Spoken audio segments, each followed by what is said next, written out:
हाय everyone, welcome और welcome back to our YouTube channel. Myself Dikshita Ram से और हम बायोकेमिस्ट्री चैप्टर रिवाइज कर रहे हैं और ये बायोकेमिस्ट्री का सेकेंड लेक्चर है। फर्स्ट लेक्चर में हमने देखा था अमाइनो एसिड के केमिस्ट्री के बारे में, जिसको हमने डिटेल में देखा था, और आज के लेक्चर में हम देखेंगे प्रोटीन के स्ट्रक्चर के बारे में कि प्रोटीन का स्ट्रक्चर कैसा होता है एंड पेप्टाइड बॉन्ड का फॉर्मेशन कैसे होता है दो अमाइनो एसिड्स के बीच में। प्रोटीन स्ट्रक्चर में हम मेनली देखेंगे प्रोटीन के primary, secondary, tertiary and quaternary structure के बारे में। सो लेट्स स्टार्ट, हम वन बाय वन डिस्कस करते हैं। तो सबसे पहले primary structure of the protein. तो हमें प्राइमरी स्ट्रक्चर कैसे मिलता है? तो प्राइमरी स्ट्रक्चर हमें मिलता है फ्रॉम एडमैन रिएजेंट, ये हम आगे देखेंगे। एडमैन रिएजेंट से मिलता है एंड प्रोटीन सीक्वेंसिंग। अगर आप प्रोटीन की सीक्वेंसिंग करोगे या फिर एडमैन रिएजेंट होगा, इससे हमें मिलता है primary structure of the protein. और प्राइमरी स्ट्रक्चर सिंपलेस्ट प्रोटीन होता है जिसमें सिर्फ और सिर्फ अमाइनो एसिड का सीक्वेंस प्रेजेंट होता है। ठीक है, उसके बाद स्टेबलाइजिंग फोर्स कौन कौन सा होता है प्राइमरी में? पेप्टाइड एंड डाइसल्फाइड बॉन्ड, ये होते हैं प्राइमरी स्ट्रक्चर को स्टेबलाइज करने का काम करते हैं पेप्टाइड एंड डाइसल्फाइड बॉन्ड, जो कि कोवैलेंट बॉन्ड होते हैं।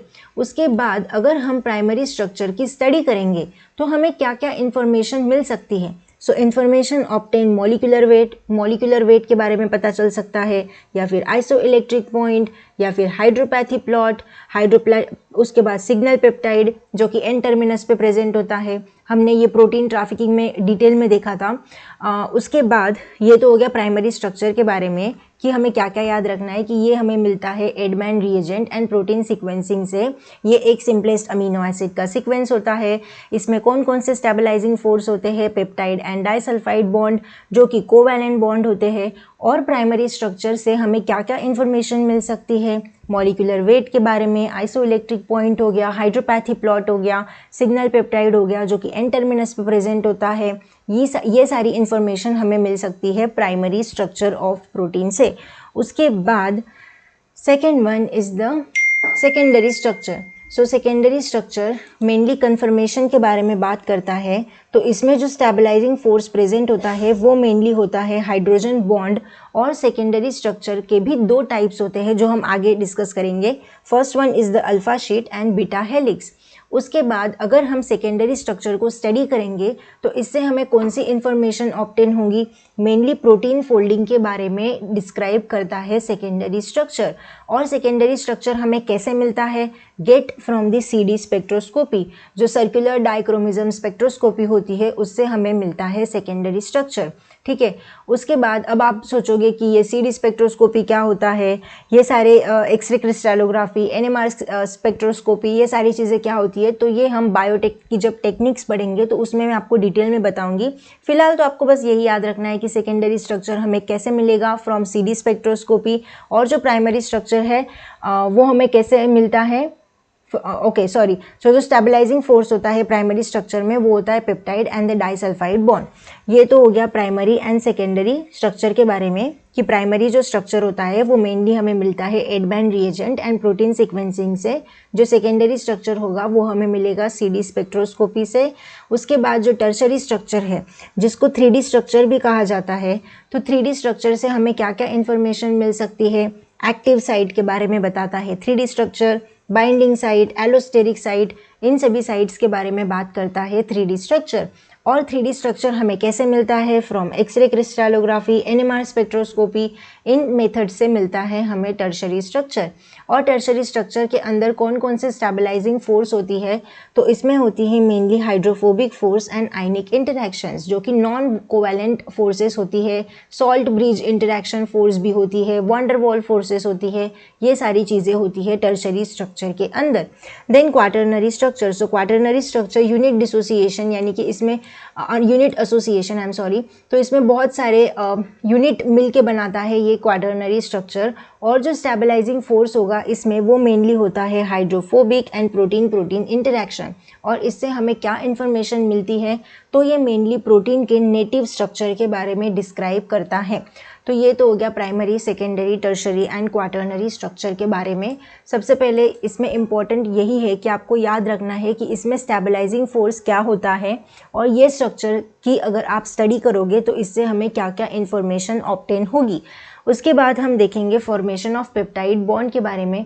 तो पेप्टाइड बॉन्ड होता है CONH bond, is a dehydration synthesis with the release of water. जब पेप्टाइड बॉन्ड बनता है तब वाटर का रिलीज होता है।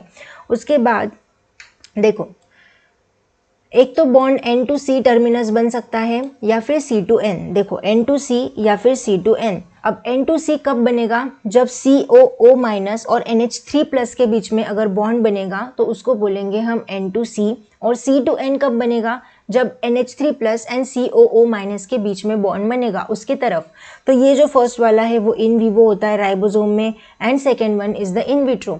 तो जो फर्स्ट वन है वो प्रोटीन सिंथेसिस के लिए होता है which is enzymatic process, and second one is for the chemical synthesis which is the organic process. And chemical synthesis को सॉलिड फेज सिंथेसिस भी कहा जाता है, जो कि डेवलप किया था ब्रूस मेरीफेल्ड नाम के साइंटिस्ट ने। उसके बाद अगर आप देखो तो देखो यहाँ पे ये स्ट्रक्चर ध्यान से देखना कि CONH बॉन्ड हमें बनाना है, तो CONH बॉन्ड हमें बनाना है, ठीक है। ये बॉन्ड के बारे में हमें बात करनी है। तो जो फर्स्ट C और सेकेंड C है, फर्स्ट कार्बन और जो सेकेंड कार्बन है उसमें प्रेजेंट होता है आपका साई एंगल प्रेजेंट होता है। जो फर्स्ट अल्फा कार्बन होगा और जो सेकेंड कार्बन होगा उसमें प्रेजेंट होता है साई, जो कि रोटेट हो सकता है, ठीक है। मैंने यहाँ पे एरो दिखाया है ना, जो कि रोटेशन का एरो है। और जो N है नाइट्रोजन और ये वाला जो कार्बन है इसमें प्रेजेंट होता है फाई, ठीक है। और ये भी रोटेट हो सकता है, लेकिन जो O और H के बीच में जो एंगल प्रेजेंट है, जो मैंने पिंक कलर से यहाँ पे डिनोट किया है, इसको बोलते हैं ओमेगा एंगल, जो कि रोटेट नहीं होता, ठीक है। ये आपको याद रखना है कि साई और फाई रोटेट हो सकते हैं, लेकिन जो ओमेगा एंगल होता है वो रोटेट नहीं होता। और साई और फाई क्या है? वो है डायहेड्रल एंगल। उसके बाद अब हम देखेंगे कि ये तो हो गया रोटेशन के बारे में। हाँ, ट्रांस ओमेगा और सिस ओमेगा। ट्रांस ओमेगा, ट्रांस यानी कि अपोजिट साइड में है, यानी कि उसके बीच में प्रेजेंट है आपका 180 डिग्री का एंगल। एंड सिस ओमेगा यानी कि सेम साइड में प्रेजेंट है, यानी कि 0 डिग्री एंगल।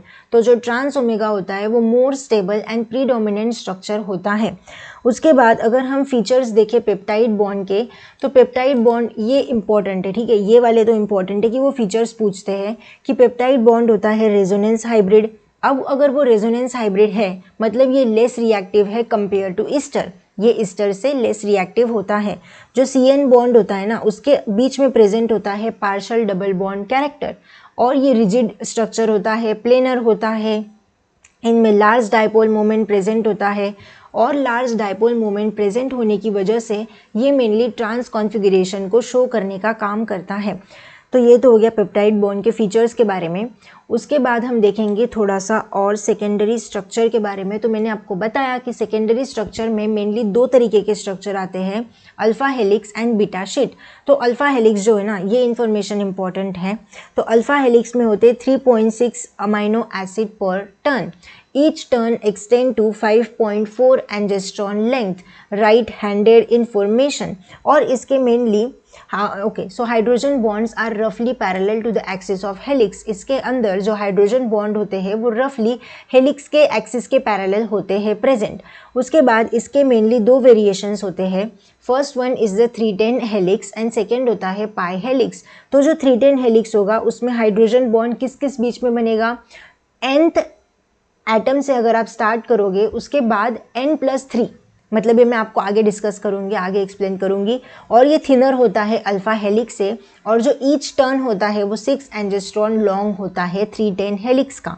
उसके बाद अगर हम पाई हेलिक्स की बात करें, देखो इसका मतलब क्या होता है कि जो सबसे पहली बात, पाई हेलिक्स जो होता है ना वो कॉमन स्ट्रक्चर होता है, लेस स्टेबल होता है, और hydrogen bond between carbonyl oxygen of residue N, जो हाइड्रोजन बॉन्ड होगा, जो कार्बोनिल ऑक्सीजन ऑफ रेसिड्यू, जो ऑक्सीजन कार्बोनिल ऑक्सीजन जो होगा रेसिड्यू का, उसका जो फर्स्ट हाइड्रोजन बॉन्ड होगा and amide hydrogen of the residue. और जो अमाइड होगा, देखो बॉन्ड किसके बीच में बनना है? CONH के बीच में। तो जो हाइड्रोजन बॉन्ड है between carbonyl oxygen of residue and amide hydrogen of residue N+5, उसके बीच में बनेगा ये एटम, उसके बीच में बनेगा या बॉन्ड। ये बस आपको याद रखना है भाई कि पाई हेलिक्स मतलब N से लेके N+5 तक, और जो 310 है वो मतलब n से लेके n+3 तक, बस इतना ही आपको याद रखना है। उसके बाद अगर हम बीटा शीट की बात करें तो बीटा शीट के भी 2 टाइप होते हैं। First one is the parallel and second is the anti parallel. अब पैरेलल और anti parallel, parallel mainly 150 degree में अगर वो प्रेजेंट होगा तो उसको आप पैरेलल बोलोगे। एंटी पैरेलल यानी कि अपोजिट साइड में प्रेजेंट होगा, यानी कि 180 डिग्री मोर स्टेबल होगा। तो जो एंटी पैरेलल होता है ना, उसकी बॉन्ड स्ट्रेंथ और बॉन्ड स्ट्रेंथ अगर कम होगी तो बॉन्ड स्ट्रेंथ बढ़ती है। तो ये तो हो गया एंटी पैरेलल के बारे में। और पैरेलल और एंटी पैरेलल में मेनली किस चीज़ का डिफरेंस होता है कि जो पेप्टाइड बॉन्ड होता है ना, उसके ओरिएंटेशन का डिफरेंस होता है। कि अगर वो पूछे कि हम पैरेलल एंड एंटी पैरेलल को कैसे डिस्टिंग्विश करेंगे, so differ in the orientation of the peptide bond, कि उनके पेप्टाइड बॉन्ड के ओरिएंटेशन में ये डिफर करता है। उसके बाद जो बीटा टर्न होता है, बीटा टर्न क्या होता है कि 2 बीटा शीट के बीच की लिंक, 2 बीटा शीट, ये देखो यहाँ पे मैंने बनाई है 2 बीटा शीट, उनके बीच में ये जो लिंक आपको दिख रही है ना, वो होती है आपकी बीटा टर्न। अब 2 तरीके के टर्न हो सकते हैं, type 1 turn and type 2 turn. Differ in bond linking residue 2 and 3। जो 2 एंड 3 लिंकिंग पोजीशन है यहाँ पे, ये मैं रफ कर देती हूँ ताकि मैं फिर से आपको अच्छे से दिखा सकूँ। सो ओके, तो ये 2 बीटा शीट है, क्या दिख रहा है ये? ओके, सो ये 2 बीटा शीट है। 2 बीटा शीट के बीच में ये कार्बन नहीं है, ठीक है, ये कार्बन नहीं है, ये लिंकेज है दोनों के बीच में। तो मेनली टाइप 1 और टाइप 2 में जो सेकेंड एंड थर्ड पोजीशन है उसमें डिफरेंस होगा। तो सेकेंड जो होगा ना वो मेनली प्रोलीन होता है, और सेकेंड प्रोलीन हो सकता है, एंड थर्ड जो होता है वो एस्पार्जिन या फिर ग्लाइसिन, ये चीज़ें, ये अमीनो एसिड हो सकते हैं। तो ये बस याद रखना है कि बीटा टर्न में टाइप 1 टर्न होता है, टाइप 2 टर्न होता है, and second and third position पे डिफरेंस होता है। तो आज के लेक्चर में हमने देखा प्रोटीन के स्ट्रक्चर के बारे में, जिसमें ये वाली स्लाइड सबसे इम्पॉर्टेंट थी कि primary, secondary, tertiary and quaternary से कि उसके अंदर कौन कौन से स्टेबलाइजिंग फोर्स होते हैं, वो स्ट्रक्चर हमें किस मेथड से मिलते हैं, और इनकी स्टडी करने से हमें क्या क्या इन्फॉर्मेशन ऑब्टेन होती है। उसके बाद हमने देखा सेकेंडरी स्ट्रक्चर में alpha helix and beta turn. तो अल्फ़ा हेलिक्स में अगर आपको ये नहीं समझ में आया होगा ना 310 हेलिक्स एंड पाई हेलिक्स के बारे में, तो इसमें बस आपको यही याद रखना है कि भाई इसमें 6 एंजिस्ट्रॉन लॉन्ग होता है ईच टर्न, और इसमें nth से लेके n+3 एटम तक ये बॉन्ड बनाता है, और पाई हेलिक्स में nth से लेके n+5 तक, बस आपको यही याद रखना है। एंड देन बीटा शीट में हमने देखा कि बीटा टर्न के बारे में देखा। बीटा शीट में वो मेनली पूछेंगे पैरेलल एंड एंटी पैरेलल, ये आपको याद रखना है कि जब भी पैरेलल एंटी पैरेलल वर्ड दिखे मतलब वो बीटा शीट के बारे में बात कर रहे हैं। बीटा शीट के बारे में बात कर रहे हैं मतलब सेकेंडरी स्ट्रक्चर के बारे में बात कर रहे हैं। और बीटा टर्न में mainly type 1 and type 2 turn होता है। ये सिंपल चीज़ें जो याद रखनी है। आई होप कि आपको समझ में आया होगा। Thank you so much for watching. मिलते हैं हम नेक्स्ट लेक्चर में, तब तक के लिए keep achieving, keep learning, keep thriving, keep exploring, and bye and take care. You can support my channel by scanning this QR code via UPI. Any small contribution means a lot to me and helps me continue creating content. Thank you so much for your support.